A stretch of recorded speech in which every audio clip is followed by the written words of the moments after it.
Hi everyone, this is Dr. Sarala. Welcome to Millet Magic. Idli is probably one of the most popular breakfast dishes in South India.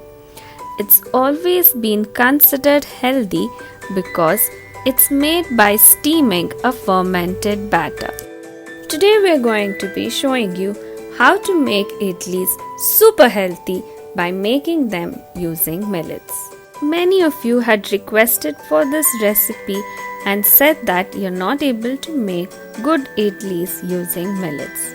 So here goes. There are several ways to make idli, but this recipe I'm sharing today is the one my mother has been following from several years and it gives consistently good results. It yields idlis which are soft yet having the grainy texture of the classic idli.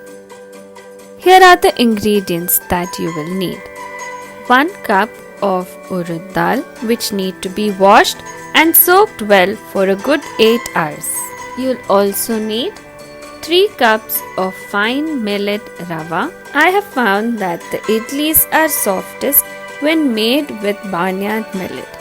You could also use little millet or kodo millet to make idlis. The millet rava too needs to be soaked for 6 to 8 hours. Use just enough water to submerge the rava. Now if you do not have fine millet rava, you can put the grain in a dry mixer and pulse it a couple of times. Then pass it through various sieves and then use the smallest and finest rava obtained. So if you're planning to make idlis for breakfast, you will need to do the soaking on the previous afternoon itself. And you need 1 cup of millet flakes. Millet flakes do not need to be soaked. You can just sprinkle some water and allow them to get moistened for 10 to 15 minutes before grinding the batter. Now in case you do not have millet poha, the alternative would be to use a small cup of cooked millet rice. And the last ingredient for the idli batter is 1 tablespoon of methi seeds which also need to be soaked for 8 hours.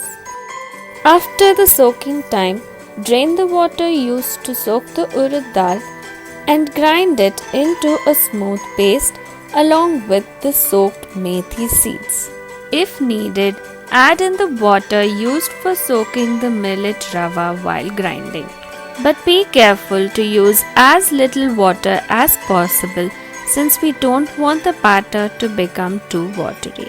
And in a separate blender, grind the millet poha or the cooked millet rice into a thick paste using as little water as possible. Now transfer the ground urad dal and the ground millet poha into a big vessel. You can clearly see that I have not added too much water and have tried to keep it thick. While it is true that using a grinder instead of a mixie gives a better idli batter, there's nothing to worry if you do not have a grinder. Using this method, you can make good idlis even with a mixie.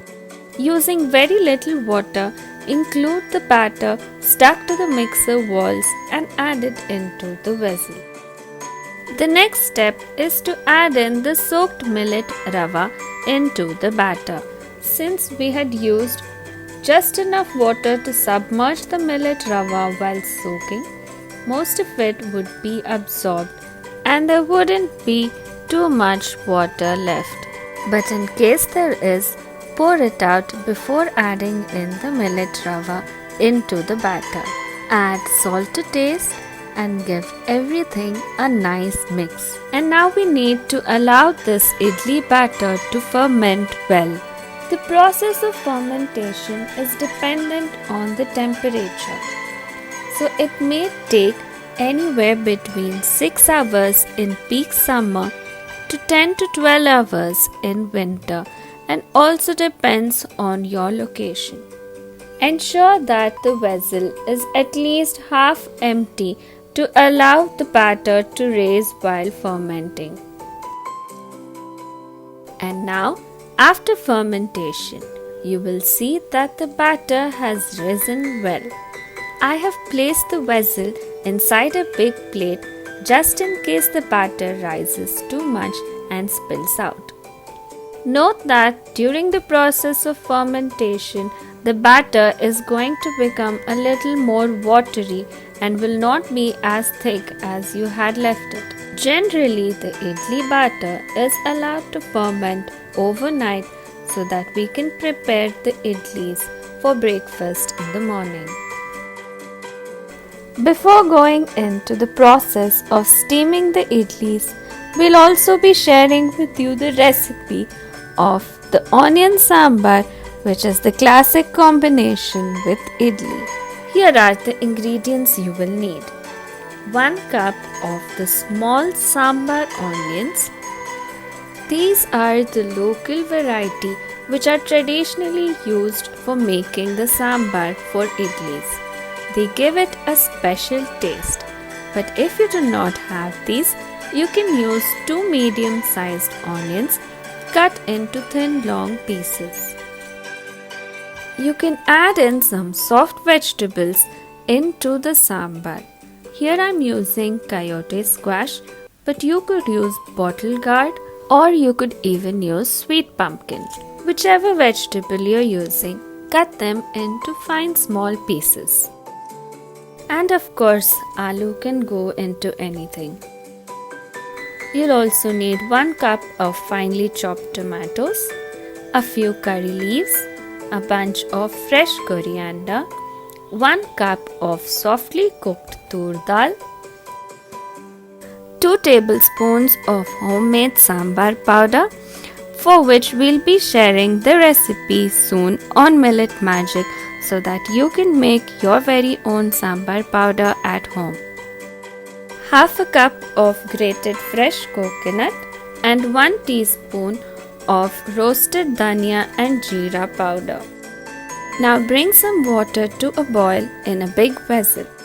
Add in the cut pieces of potato, your vegetable and the sambar onions. Cover with a lid and allow to boil for about 10 to 15 minutes until they begin to turn soft. Then slightly mash the tur dal and add it in to the cooking vegetables. Add in more water as required and allow everything to come to a boil. It's now time to add in the sambar powder and the salt. For a rough estimate, you could say that you need double the amount of sambar powder as that of the salt. One thing which my grandmother used to do, which my mother and I follow without specifically knowing why, is to add in the sambar powder as a heap and allow the water to slowly rise and take it all in without actually mixing it immediately. Allow to simmer for a good 5 minutes. Meanwhile, in a small mixer jar, add in the grated coconut, a teaspoon of dhania jeera powder, and half of a medium-sized tomato. Grind them together into a smooth paste. Adding this paste into the sambar gives the sambar some thickness and also enhances the taste. Then add in the finely chopped tomatoes and allow the sambar to simmer for another 5 to 10 minutes. And lastly, add in the coriander and the curry leaves. At this stage, optionally, you can add in some jaggery for a hint of sweetness in the sambar. Tamarind pulp is also a common ingredient in sambar, but we usually don't use it for the sambar made to be eaten with idlis, since idli being fermented already has a hint of sourness in it. And for the final punch, a simple tadka for the sambar. Heat 1 teaspoon of ghee, add in a few mustard seeds and a few jeera seeds and allow them to splutter. Add it into the sambar and it is ready to be enjoyed. And now to make the idlis. Smear the idli plate with some oil and pour the fermented idli batter into the plate. You can see the air bubbles in the idli batter, which indicates good fermentation. During the process of steaming, this air escapes to leave small pores in the idlis, and this is what helps make the idlis soft. Do not overfill the slots since the idli is going to slightly raise as it cooks. Get the steamer ready by bringing the water to a boil. Place the idli plates in the steamer only after the steam has begun. Cover with a lid and allow to steam for about 10 to 12 minutes. To ensure that the idlis are cooked well, wet your fingers and touch the surface of the idlis carefully. Nothing should stick to your hands. This indicates that the idlis are done. Allow the idli plates to cool down a bit before attempting to demold the idlis. You could do this by just waiting or by placing the undersurface of the idli plate under running water. Dip a spoon in water and loosen the edges of the idli.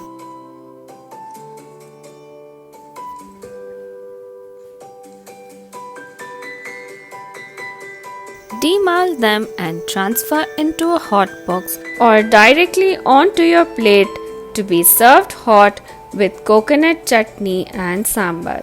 Idlis are ideal for you to serve to guests since you can make many at once. They are good for your lunch box and even make for a perfect travel food. You can eat them when you're sick since they're easy on your stomach, having almost no oil at all. Actually, you can eat them just about any time. So make it, take it, eat it and enjoy it. We'll be back soon with another interesting millet recipe. Until then, happy cooking!